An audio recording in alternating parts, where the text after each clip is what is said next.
Olá! Hoje a gente vai mergulhar em um dos pontos mais profundos e talvez mais sensíveis do mapa astral.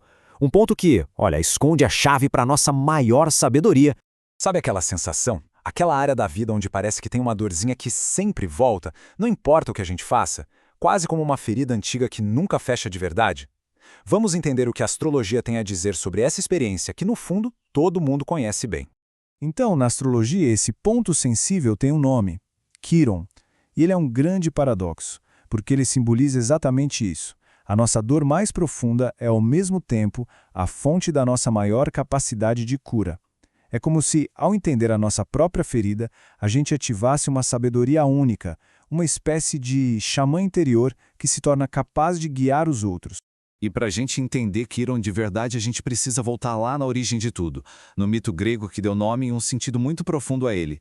A história começa com Quiron no auge. Ele não era um centauro qualquer, não. Ele era o melhor dos guerreiros. Um ser imortal, super sábio, forte, praticamente imbatível.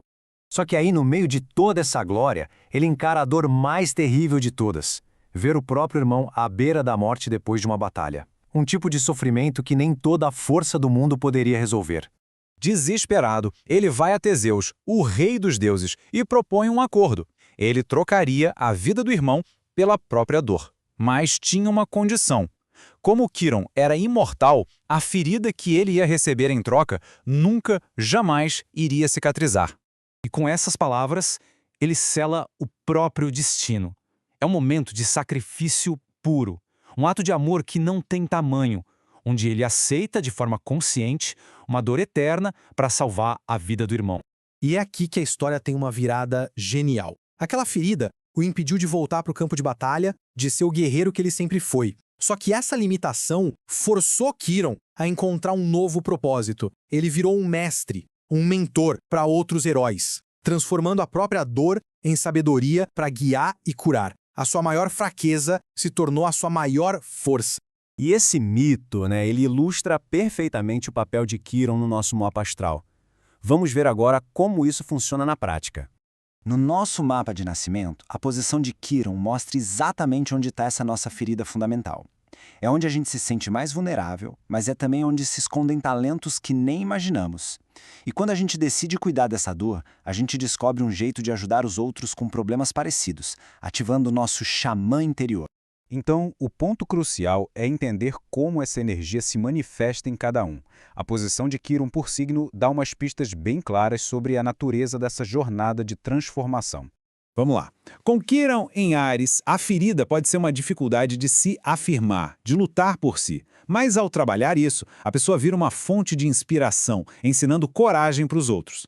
Já em Touro, a dor é na área da segurança, do valor próprio. A jornada é aprender a se valorizar para depois poder ensinar sobre a verdadeira abundância. E em Gêmeos, a ferida pode estar na comunicação ou na relação com irmãos. O dom de cura? Ajudar os outros a encontrarem a própria voz. Seguindo em frente. Quiron em Câncer geralmente aponta para feridas ligadas à família, à mãe, aquele sentimento de não pertencer. A cura transforma a pessoa num verdadeiro porto seguro para os outros. Para Quiron em Leão, a dor pode estar na dificuldade de se expressar, na espontaneidade, talvez uma criança interior ferida. O dom aqui é lindo, ajudar os outros a resgatarem a própria alegria. E com Quiron em Virgem, a ferida é o perfeccionismo, a autocrítica, muitas vezes sentida no corpo. A sabedoria que vem daí é de ensinar a beleza que existe na imperfeição. Agora, com Quiron em Libra, a ferida está nos relacionamentos, na dificuldade de encontrar equilíbrio. A cura vem ao se tornar um mestre da harmonia. Em Escorpião, o mergulho é fundo. As feridas são sobre poder, intimidade, tabus. Ao encarar as próprias sombras, a pessoa se torna um guia poderoso para a transformação dos outros.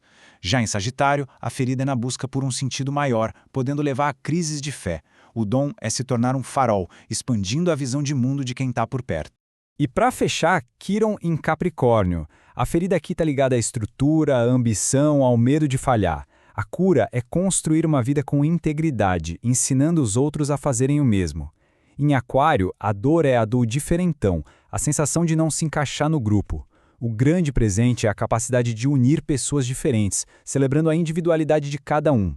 E com Quiron em Peixes, a ferida é a da falta de limites, de se sacrificar demais. A missão é aprender sobre compaixão saudável, ensinando a se conectar com tudo sem se perder no processo. Ok, Mas saber onde a ferida tá é só o começo, né? O trabalho de verdade é o que a gente faz com essa informação. O processo é uma jornada. Começa reconhecendo a dor sem julgamento. Depois, a gente busca entender de onde ela vem. O próximo passo é cuidar dessa área com carinho, com intenção, um pouquinho todo dia. E, finalmente, ao fazer isso, a gente naturalmente começa a compartilhar a sabedoria que nasceu dessa experiência toda. E é essa a mensagem central de Kiron. A nossa vulnerabilidade mais profunda não é uma fraqueza para a gente esconder. Na verdade, ela é o portal para o nosso maior poder, a nossa maior contribuição para o mundo. Portanto, a questão aqui não é como eu apago essa ferida, mas sim como a sabedoria que nasce dela pode ser um presente. A história de cada um se torna uma ferramenta de cura. A reflexão que fica é de que forma essa jornada tão particular pode, de repente, iluminar o caminho de outras pessoas.